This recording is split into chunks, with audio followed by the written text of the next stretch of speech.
Today, we are going to be talking about Simone's application, how she got into med school. I took the MCAT 2 times. You say all the time, it's like, don't just aim for an A. Yeah, I was getting an A. The A was there. Getting an A was there. Exactly. Actual learning was the hard part. Extracurricular. It's not perfect. I made some mistakes definitely early on. My name is Jaden. I'm Simone. And we are Healers with you. So, Simone, introduce yourself.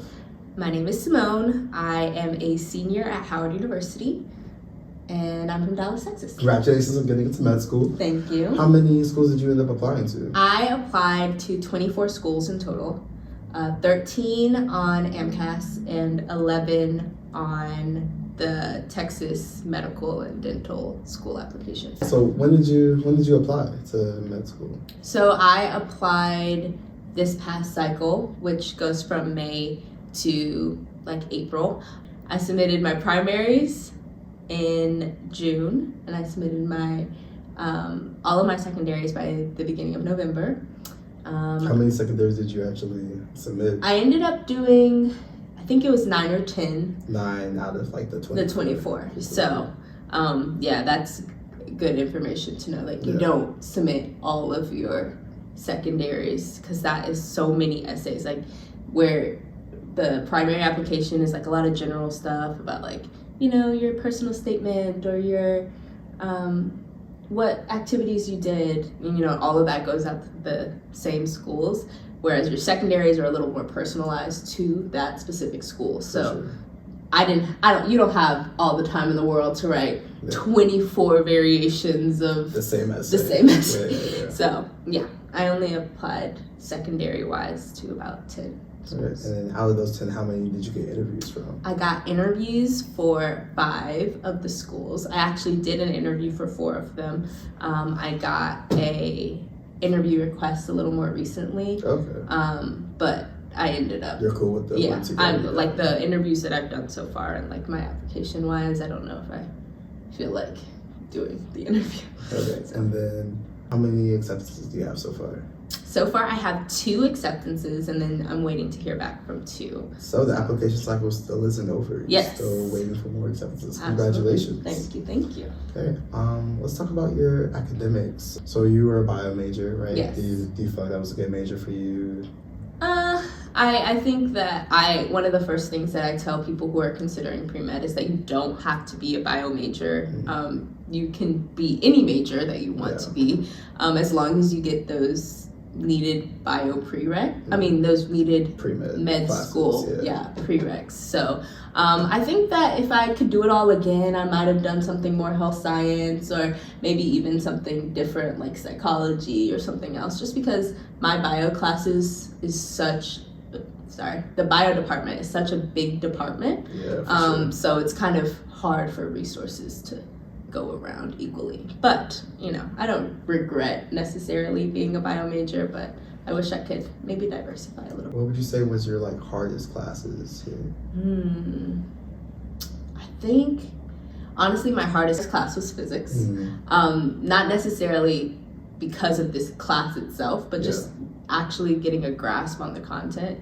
Something that you say all the time is like, don't just aim for an A. I was getting an A. The A was there. We were both getting an A. I was getting an A. The A was there. Exactly. Actual learning was the hard part. Absolutely. Like learning how to grasp those concepts. It just seems kind of foreign to me. So that was probably my hardest class there. Right. And then do you want to share your GPA?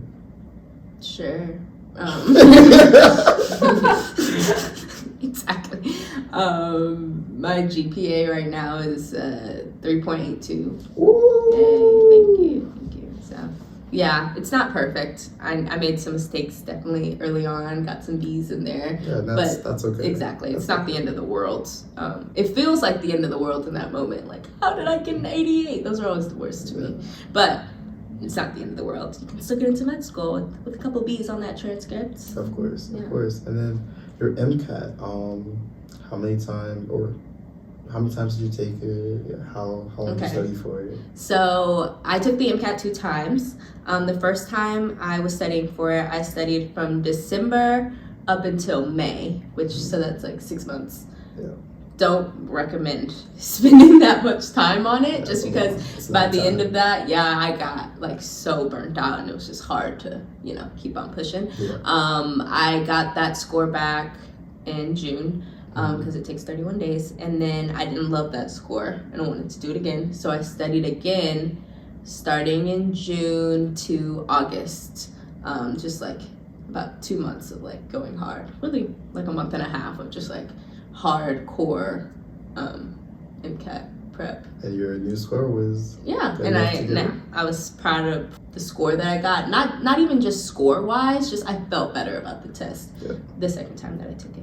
Okay, so extracurriculars, what kind of like how was your clinical work in undergrad?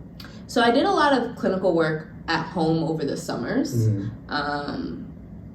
I volunteered as like a hospice companion at some point. I just shadowed like primary care physicians, like the doctors that, you see every day, not see every day, but see once a year, asking them if they have any opportunities to shadow them or shadow other people in their office. They're usually pretty willing to do that.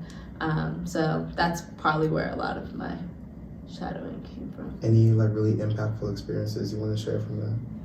Sure. I think the most impactful experience was I was shadowing in family medicine, and this father came in with like pretty uncontrolled diabetes, and he had been on a like steady path before the physician I was shadowing kind of explained like this was not necessarily normal for him, and so being able to go into the room with like, this is not you, what's going on, and hearing the physician's interactions with her patient on a personal level, hearing that he had previously lost his dad since the last time they saw each other, and so he kind of lost faith in the medical system. In the medical system, and kind of just stopped taking care of himself essentially. But the physician was able to be personal with him and say like, you have a son, and like relate to him on that level of like, you feel this way because you had such an amazing relationship with your father, so don't you want that for your son? And in order to have that, you have to take care of yourself. And like it made it so tangible for the patient of like, if I want, like, me living is not just for me, it's for my son and my relationship with my kids. And so I don't know, like being able to have that relationship with your patients and seeing that firsthand was really powerful for me. Yeah, that sounds really powerful. Okay. So how many hours would you say you had in like clinical overall? Clinical shadowing hours over the years, probably about 100 hours, Sounds like. I mean, it like, it's cumulative. It's not like I got 100 hours one summer, which is like probably what I was like aiming to do. Just like, I'm just gonna grind it out, just like working it. And like some people, they have the opportunity to work as a medical assistant or work in clinical settings, and I didn't necessarily have that opportunity.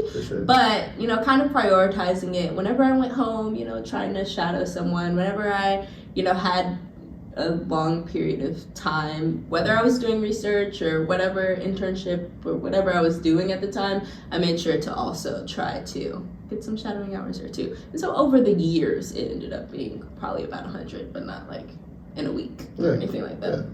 Okay, cool. Research experience. I know you've done a lot of research. How was that? So I've done organic chemistry research for like 3 years now. Wow.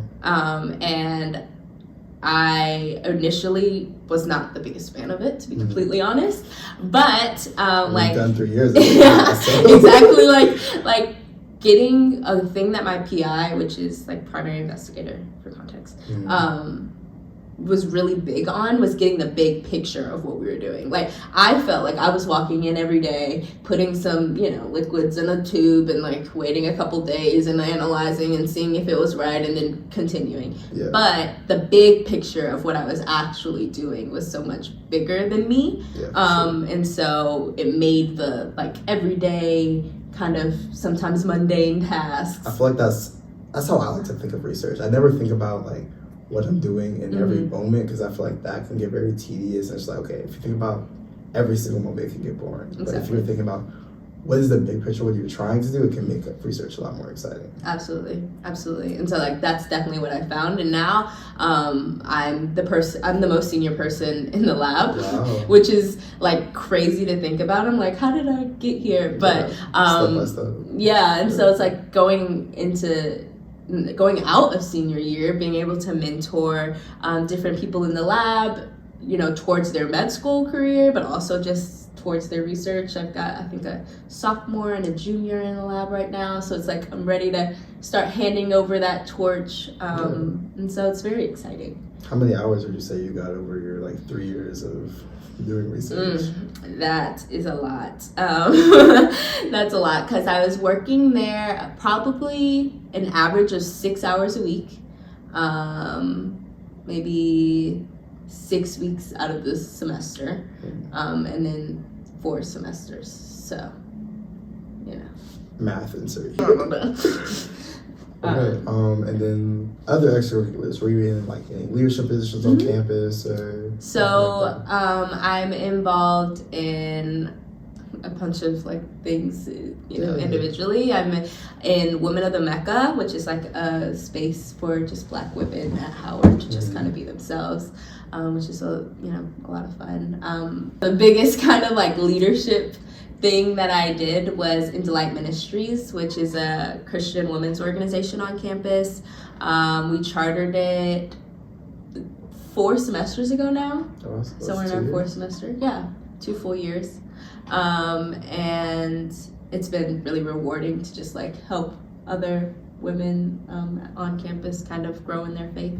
I'm a Delight Dates coordinator, which is like a membership coordinator. I like pair women up and get them to go on little, dates, I guess, outside of, our weekly gatherings, or we, read the Bible and stuff. So that's been amazing, like being able to build one-on-one relationships in that way and like kind of foster those building of relationships outside of a medical context, which is something that I wanted to point out, that like all of your leadership things don't have to necessarily be medical related. Mine aren't. Yeah. Like, yeah. What about hobbies? What would you do for fun? Yeah, that's another thing that they also ask on your like activity section. I think a lot of the time we're like, oh, what are my academic hobbies? But like, or academic clubs that I'm in, but also have to relate to the directly. So one of the things that I put on my application actually is like Vacation Bible School back at home every summer. I volunteer for Vacation Bible School, and it's like a week of running around with a bunch of kids and like singing on stage and teaching them songs and stuff. And so it's like, and that actually has come up in some of my interviews of like, what do you like do for fun? What is like, tell me about this. So having those other things on your application to kind of make you stand out is also useful. I'm trying to think, what else do I do? HE Pump. HE Pump is another big one. Oh, yes, go with that one. Yeah, HE Pump is another big thing that I have been getting into lately. The goal is to just get more students into med school, and it's like that simple, and it does a lot of MCAT prep, and I've been able to start the social media kind of presence of that and get more people, get more knowledge around like how to get into med school, and kind of like we're doing here. So like being able to do that with partnering with the school on that. Cool. So rec letters, how many rec letters did you get, and like where did you get them from? So I had 3 rec letters, and I recommend that you try to get a minimum of 3 rec letters. I had one from my organic chemistry teacher, who I had built a relationship with. I took him for Orgo 1. We took him for Orgo 1 and Orgo 2. That's how we met. Bonded together. That trauma through the bonding. trenches. So yeah, we took it. So I took him for Orgo 1 and Orgo 2. I had built a relationship with him. He's like the coordinator for HE Pump, so he was able to write me a strong rec letter. My PI in my lab, who I've been working with for like 3 years, also I got a rec letter from him. He was able to speak on my, work ethic and how I solve problems and stuff like that. And then I also got one from the volunteer coordinator at the place that I volunteer. I volunteer to like underrepresented kids, in different aspects, primarily in different aspects, just mostly with like math, reading, homework, stuff like that. Yeah. So I was able to, since I had been there for a while, also get a strong rec letter from her. So yeah. Cool. So it seems like you're very well-rounded with like your whole application, but would you give any tips do you have any tips to give to anyone else who's like going to be applying maybe this cycle or in the future? So for those applying this cycle, I would say like get the things that you are in control of done as soon as you can. Yeah. Like you can't control necessarily like how quick the MCAT score is going to come back. Yeah. You can't control how quick your application is going to be processed. Those kind of things you can't really control. But you can control, I need 3 rec letters. Let me at least contact these 3 people. For sure. I can't control, I know I need my personal statement. Let me start writing that. Yeah. So just the sooner that you can kind of prep on the front end, the better you'll be off because you won't be as stressed. I know for me personally, advice that I give all the time is like as soon as you submit your primary application, which is kind of like the Common App for med school, as soon as you submit that primary application, give yourself a week, to relax, celebrate that win, but then get on those secondaries. Yeah. Because most of the time, secondaries don't change from year to year. So there is like a database of all of the secondaries from the years, and we can link that in the description. Okay. But there's like a database of all of those questions, and it's like I wish that I would have started writing those ahead of time, because like I said earlier, that took the most out of me, honestly. I thought it was going to be the primary, and no. Like other than the MCAT, those secondaries and like having to write all of those different essays, that was the hardest part, because like you can only streamline that so much. So for sure. That's probably my biggest recommendation. Okay, so do you want to talk about like what story were you trying to tell with your application as a whole, or like within your personal statement for your application? I think my story, if you will, was one of advocacy, of one of like standing up for this the little guy, if you will. People who can't speak for themselves.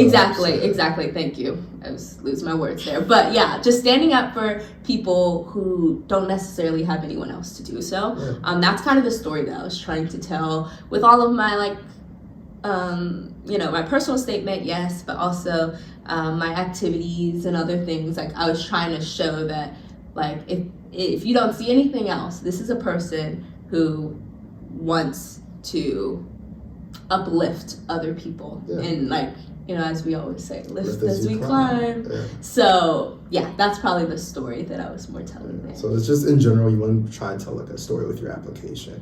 But... Absolutely, yeah. You want somebody to look at this application and say like, what was the one thing? Yeah, there should be like one thing. Yeah. Like, what is the one thing that they were trying to tell me with this? Yeah. So that was probably my one thing.